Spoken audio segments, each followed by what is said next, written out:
musical Doonesbury enjoyed a 4-month run on Broadway, and starting tomorrow through November 11th, it will run at the Wilshire Theater right here in Los Angeles. So 3 people in the audience today will win a pair of tickets to see the show, courtesy of the Wilshire Theater and Salters, Roskin, and Friedman. So if all of you will just feel underneath your seats, we've taped the sets of tickets there, and there should be 3 winners out there.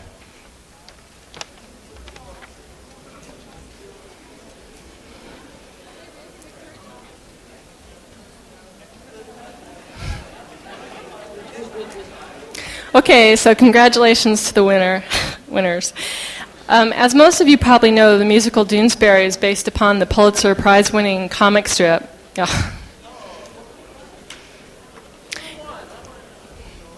It's based upon the Pulitzer Prize-winning comic strip by Gary Trudeau. Mr. Trudeau has written the lyrics for the show, and Elizabeth Swados has written the score. I think the cast can probably tell you a little bit more about the show. So what I'd like to do is to have each of the cast members introduce themselves to you, and then after that they'll be doing some selections from the musical, and then after that you can ask them questions. There's microphones on either side of the ballroom for you if you do have any questions for them. So right now, could you please all welcome the cast of Doonesbury.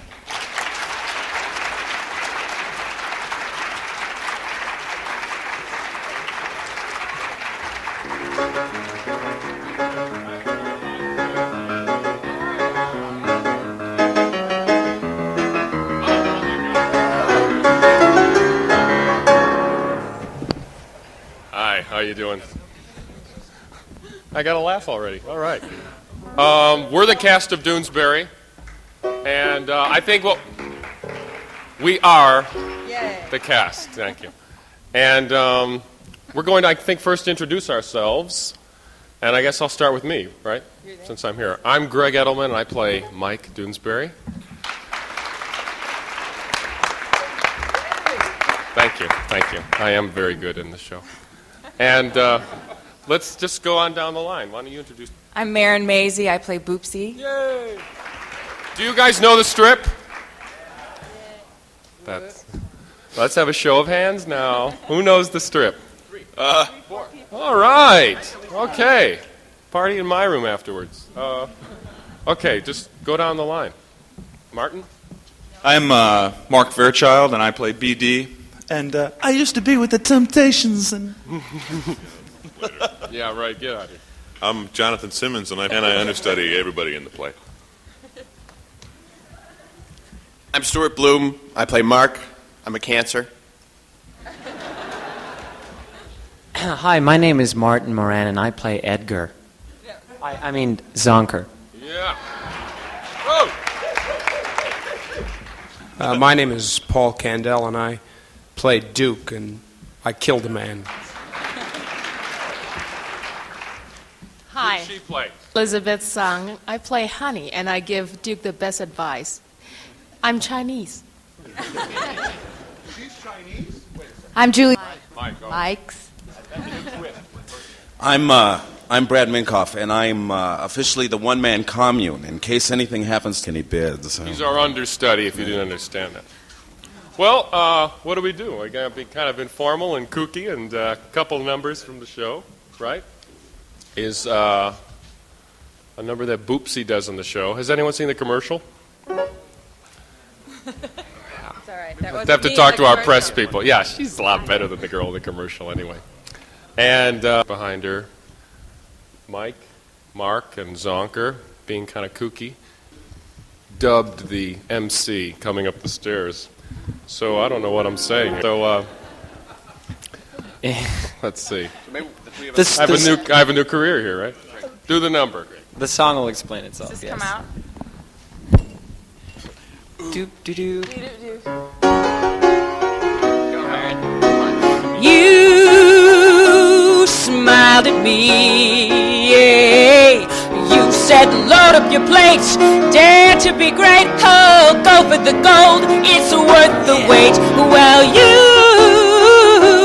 you made me see, yeah. I should dress for success, get lots of rest, budget my time and look my best. Then I can have it all, can have it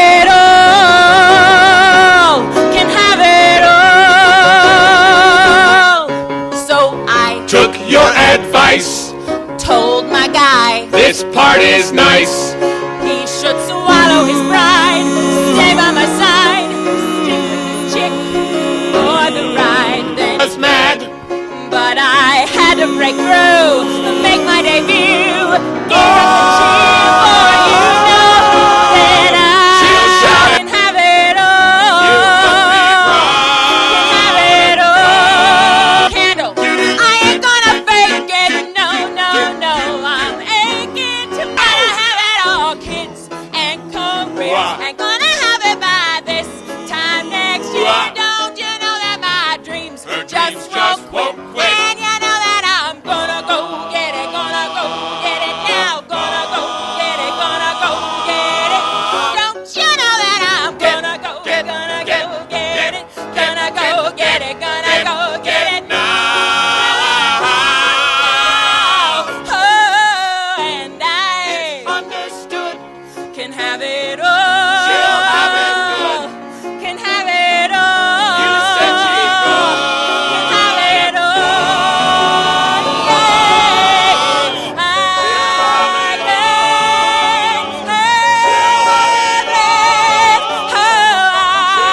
I can have it. Oh, I can have it. Hey, Marion. All right, Marion. Okay, thank you, Mr. Should I just sit down and you deliver this to you? I think we're going to do it right here. There's a little more light here, but we'll just sit down and do that one. The next thing we're going to do for you is a little ditty. Basically, one of the subplots that goes on in the show, or I guess the main plot in the show, is that I finally decide to pop the question to JJ. And I try the waters with Mark over here, and I guess this few lines in this song comes out of it.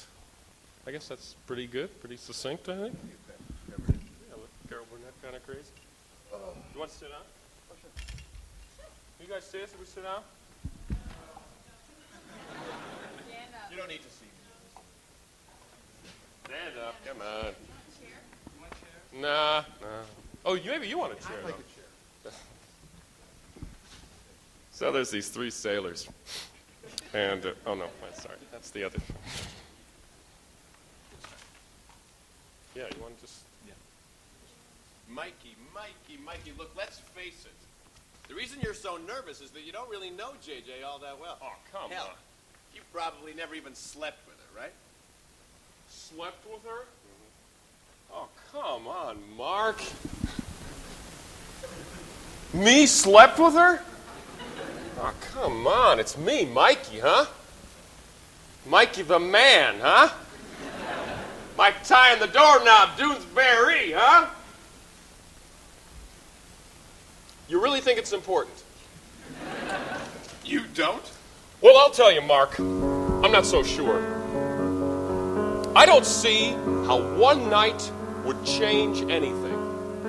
I mean, you never really know everything about a person, do you? Sure, she has secrets and private places, flights of fancy all alone. She has disguises and hidden graces. I have a few of my own. Why try to solve each mystery in her eyes? Why try to fill a jar with fireflies in just one night? I have so many other nights ahead of me. Just one night. I I need more time to learn how it's supposed to be. I'm trying to keep from soaring like a kite. I'll be late, I can't wait for just one night. Just one night. It's not as if I never had a past with her. Just one night. I must be careful not to go too fast with her. I know we're new at learning how to care, but if she comes to me a night that's sweet and silvery, I'll know that I was right. Love is more than something for just one night.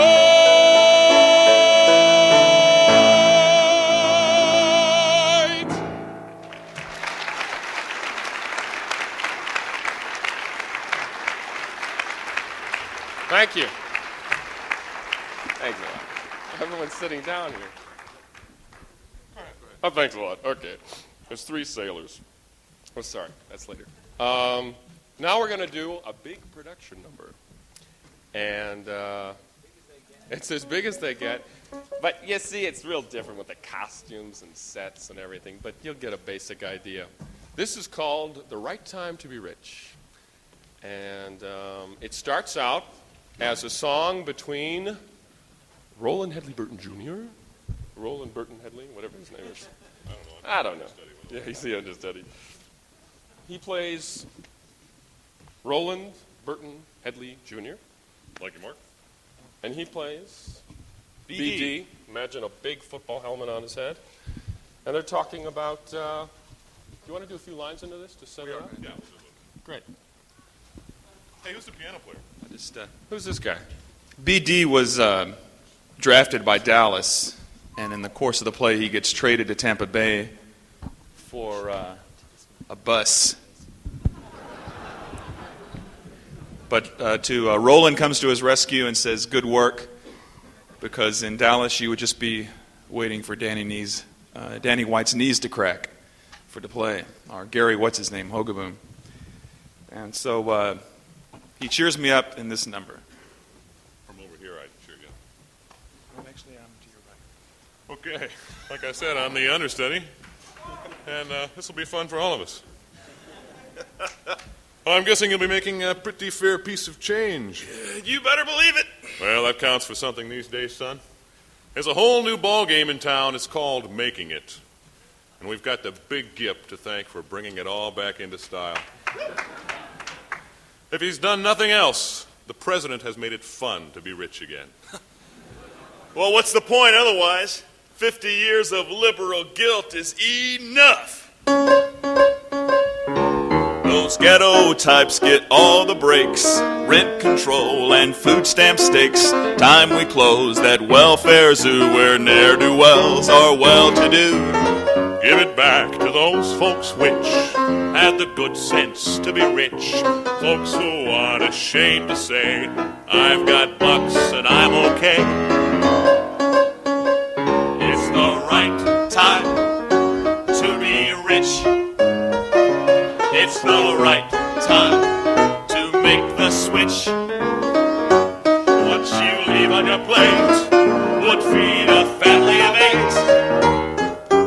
You only have the best goodwill. We'll pick up the rest. The right time to have a buck.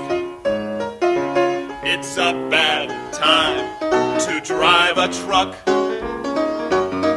And you're not to blame for just playing the game. As long as you don't perform real work, You're allowed to go berserk. the right time to take pains and not to pay a Bill Gates, the guy who loads the dice on his broker's advice. He's where the buck should stop. The lonely guy at the top. The right time to reminisce about those class lines we sorely miss. It's a fine time to sing the melodies of those good times when we took our ease. Ladies and gentlemen, Muffy and the Topsiders.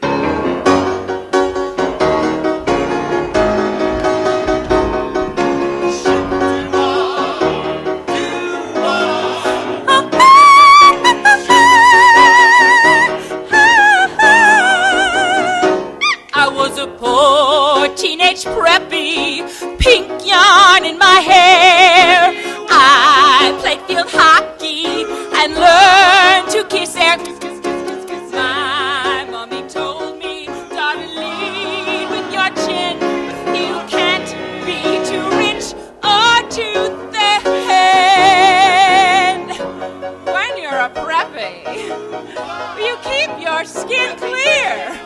With sun every weekend and sex once a year. Yes, I love Nancy Reagan. I love Ronnie too. What a pity their money is so new. What a pity. What a pity. It's a good time to be rich. It's a good time to scratch that itch. Yeah. And what do you care if you dirty the air? Palm Springs is always clean. I'll meet you on a bad time for the dough. When the rich are on a roll. It's a good times in a fever pitch. It's the right time. It's the right time to be rich. It's the right time to be rich.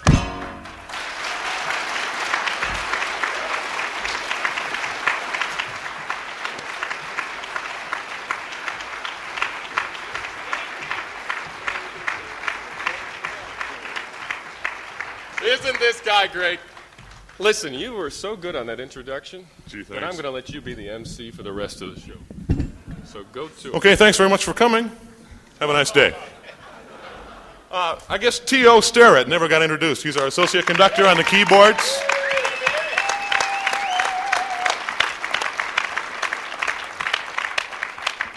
And a heck of a guy and a better racquetball player than I am. So, like, are we supposed to, like, talk now? Any questions? Are there theater people out here? Or radio people? Is that what you all are?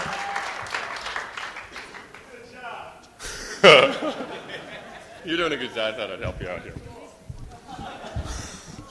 We did that, man. Yeah, I went to Northwestern.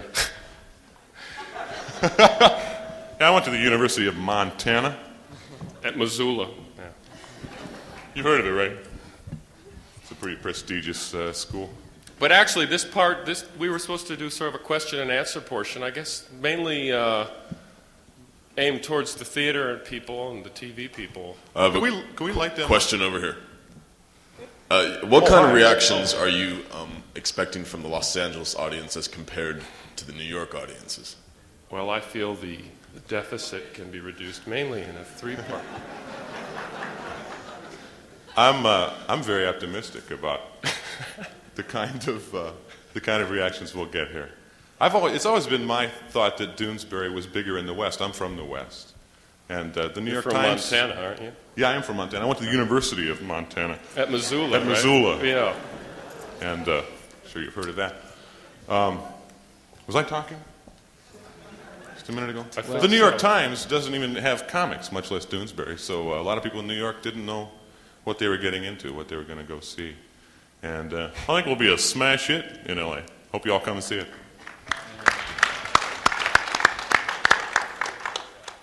Hi, I was going to ask if each one of you could tell us about your previous experience in the theater. Well, he was at the Missoula Rep. I went to the Montana Repertory Theater, and from there to the Big Fork Summer Playhouse. You did play Paul Bunyan, I think. Yeah, Paul Bunyan. Sort of a mini-series. Played Charlie Russell Nickleby in, thing, yeah. I did Cowboy. You've all heard of Cowboy. It's a new musical. Well, I'm pretty important. How about anybody else in the cast? You mean about moving to New York, or? No, I mean, what kind of work have you done in theater before this? This is I did Oklahoma this summer, and this is actually the biggest thing I've done. Oh, great. I mean, so this is a fortunate break for me. We're all happy. If you move to New York, be sure you have a relative to stay with. That's number one advice. How about Marty Moran? Moran Zonker. He's pretty kooky. Previous theater experience includes. I worked up in San Francisco for a while at ACT for a very short time. I went to school there. Oh my! And then I moved to New York and have basically waited a lot of tables for a long time. And then I got a couple breaks. I worked at some wonderful summer theaters, and then I did Oliver. It was sort of an abortion. It happened this last year on Broadway. Greg was in it too. He played the Muffin Man. I was the pie seller. And this was the original Oliver. I mean, we had the original director and the original sets and Ron Moody. They sort of dusted everything off and threw it back up, and it lasted 3 weeks. So that was my start on Broadway.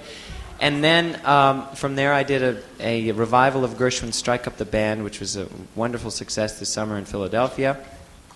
And then I did this. So my training was mostly out here in California, though, at Stanford and at ACT. And that's probably enough. And how about we've got Stuart Bloom here. Now, I heard when I first came out, I heard people murmuring, where have we seen that guy's face before? And, well, you probably remember me from the Bethel Synagogue production of Fiddler on the Roof, in which I played Tevye in Minneapolis. And that's where you've seen me before. My professional theatrical experience is pretty mill. I used to be an accountant.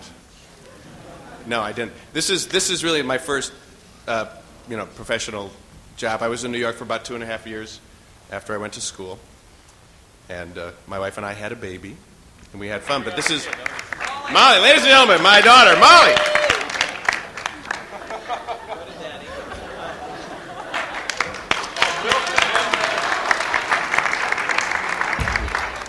Oh, let's hear what she's done. Probably better than what we've done. This is my daughter. I was in a production about 2.5 years ago, and I spent the last 2.5 years unemployed in New York, working as a book clerk and as a dad. Isn't this cute? Come on. And that this is, I think for everybody in the cast, maybe I'm speaking out of turn, but it's probably the biggest thing that we've all done. But for more on that, let's talk to Marin Maisie. Let's get another question. Let's get another question. You just speak right up. Just yell it out. Anything you want to Were ask all of you about? fans of Doonesbury, and did that have an effect on whether or not you're going to do the play or not? Well, as you can tell, we were all out of work and broke when the show came along. So I really like reading Beetle Bailey, personally.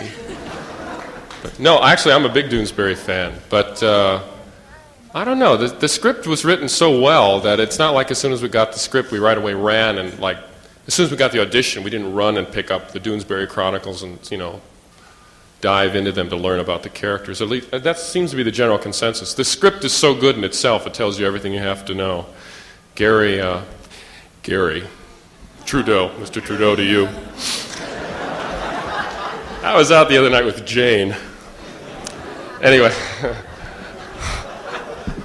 she's really nice. That's true. Marty goes, no, that's true. He really is Zonker, if you know what I mean. But There you go. What do you mean? But Gary said when he wrote the script that he had to really sort of redefine the characters because they had been in the cartoon and only on the page, and when he went to work to write the cartoon, all he had to do really was just kind of take it in any direction he wanted to. And when he decided to put it on the stage, all of a sudden he had like 15 actors saying, but wait a minute, I can't pick up that cup there, I don't have the motivation. So he had to like go back. No, it's you. My zipper? No. And he had to redefine the characters in a three-dimensional way rather than in just the paper two-dimensional thing. So in that sense, we really didn't have to dive into the comics because the script was so good. Another question? For those of you who are avid Doonesbury readers, before you got your parts, did you find yourself identifying with any of the characters that you were reading about? And, did that help? Stuart will answer that. Stuart. You probably remember me from Fiddler on the Roof. No, I was really a very, very large Doonesbury fan before, and so much so that these are people that I felt that I knew. I went to school with. I knew these people, and a kind of a strange thing started happening when we started working on this. It's like you would see the comic strip in the paper now that we've been in it. And you start to feel like you really own your character. Like Gary came backstage in Rochester, and we kind of talked to him, and I said, Gary, I don't know if Mark would really do that, You started thinking about stuff like that. Yeah. Thank you. You're welcome. Sit down now. Hi. Over here. Seeing as how this is a lot of your first productions or stage work, some of you, are you planning to stay with the stage, or are any of you planning to go on into other areas of theater or film?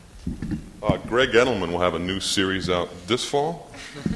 He's had his phone has been ringing constantly since he got to L.A. And the John Ritter story. Greg also wrote that. He's been a big John Ritter fan his whole life. You want me to trip over something? Fall in a tub? Or... Somebody say something. I'll try. I have lived in New York, as I said, for the last 3 years, and coming out here, of course, it sort of enters your mind that there is a lot of film and television work because you spend a lot of your time broke in New York.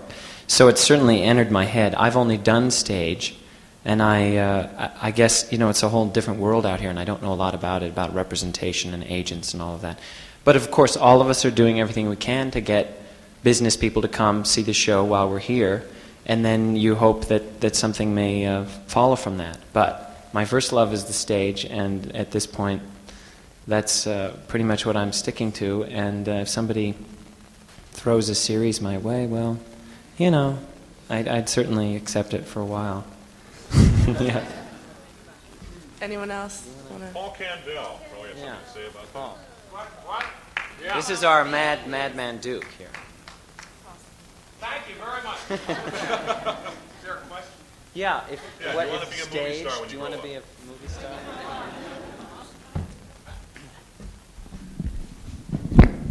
Well, I've had sex with 55 people since I've come here. And no job so far. I know. Is there a special something that's done in the... I've tried so many different things. But... the diver suit, maybe? I don't know. But anyway, I think the truth of the matter is that in this business, unless you are someone, you take any job that's offered to you that pays a decent sum of money. So I don't think there's anybody here who says, I love the stage. If somebody offered you a commercial in which you played a rutabaga that paid $10,000 a year, just, right away put the rutabaga suit on. Okay. She's clean. Okay, any other questions? Yeah, I have another question. How do you compare stage live TV and video? How do you want to explain this? I just want to know if stage live and TV is together one. Trečio minute. Czechoslovakia. Do you mean, is it different to work on stage than to work in front of a camera? Okay, let's say like this. You be on stage, all right, and you have a character. Uh-huh. And you try to figure out what kind of message or whatever you do. So how do you make it as TV and stage and video both together? Like I see it together in one. I didn't see it part. I understand what you mean. What do you think? It's because I've watched a lot of John Ritter and I can understand totally. Well, forget it. Actually, you really would be good to talk about that because you've done some film. I've done some TV, and when I was in college, it's funny. When I was in college, we had a TV studio at Northwestern, and we had like this TV teacher who and I'll always remember what he said. He said, "Well, it's different for the camera than it is on stage. When you're on the camera, pretend you're acting for a person this tall standing in the lens." I'll always remember that, and it's very helpful. It's like always I'm acting like this. No. But really, I think that if I was offered a series... It's basically, though, the same technique. I think the basics of trying to create a reality is the same, and the basic techniques are the same. What? Yeah, right. Never work with kids. Never work with kids or dogs, especially in stage. Molly? Yeah, let's move on. The main difference is the money. That's right. We're talking bucks. No, but we didn't really finish that question, though, seriously answering that. I mean, so the basic technique is always the same. But I think, the externals do change because you're acting for something that has to catch you. The camera must catch you and catch your performance. And so you have... All right, now the camera's on her. You know what I'm talking about? The camera must catch your performance. And holy shit, okay. I could use some quiche right about now. Question over here on your right. Yeah. Yeah, what was the main reason for transferring this comic strip into a musical? I mean, who was the main person and why? What was the reason for that? I think that was Gary, wasn't it? Yeah. I think Gary was... Yeah, I think you know. Liz Swados, who wrote the music, and Gary Trudeau had been friends since about 1978 when Liz did a musical called Runaways, which Gary saw. Isn't that funny? We ought to put that in the show. And they had wanted to work together for quite some time, and when Gary took the hiatus from writing the comic strip, they took that as an opportunity to work together, and the strip was the natural medium for that collaboration. Does that answer your question? Fine. Good. Others? Hi, I think we just have time for 2 more questions, so we'll take this one first and then over there. Is there any special reason that you know of why Joni Caucus isn't in the show? She's in the show. She's just not here today. She's just not here today. Okay, thanks. She sings and everything. 2 more questions. This one is for Paul, I guess, who's portraying Uncle Duke. I'm over here, sport. Here you go, Heather. Over here. Can I have one more question? Oh. How you doing? Okay, here's the question. I'm wondering if the character Uncle Duke, if you're really following the path that we think Gary Trudeau put down, which was Hunter S. Thompson. And if so, did you ever get to meet Hunter or ever get to talk to the gonzo journalist? I had sex with Hunter. He was one of the 55, or? And I didn't get anything as far as the characterization is concerned from him. No, yes, I've never met him, but I did read all of his books. But the Duke as he appears in the structure of this show is a magnified version of what you see in the strips because of the function he serves in the structure of the show. But pretty much as you would imagine, I hope. Thanks. Have a good day. Can I ask one more? I have one question about New York and Los Angeles. What kind of stage is in New York and what kind of stage is in Los Angeles? This stage is wooden. No, you mean what's the quality of the stage work like? Like I thought about Europe too, all right? If you be in America and if you be in Europe, what kind of show business, if it's different? Then you go to Paris or you go to London or you go wherever you go, it's different. How do you see the difference? I haven't yet, really. I mean, this is only my second time in Los Angeles. I visited some friends a few years ago, and we went out and saw movies. So I don't seen anything theater in LA. I don't think there is a difference in the quality of the work. I think there are good actors in all those places, and sometimes people who come from New York have a kind of prejudice against actors who are out here, and it's unfounded. The stage work that's here is and the actors are wonderful. One more question. Where does the show go now after LA? What happens to it? What are you guys going to do? We're going to be in Texas. We're going to go a week in Houston and a week in Dallas. Just one last word about the show. It's really funny. The music is great. The lyrics are really very clever. Way you hear them. It's exciting, and I think, speaking for the cast, I think we'll look forward to seeing you all there. Tell your friends. Thank you.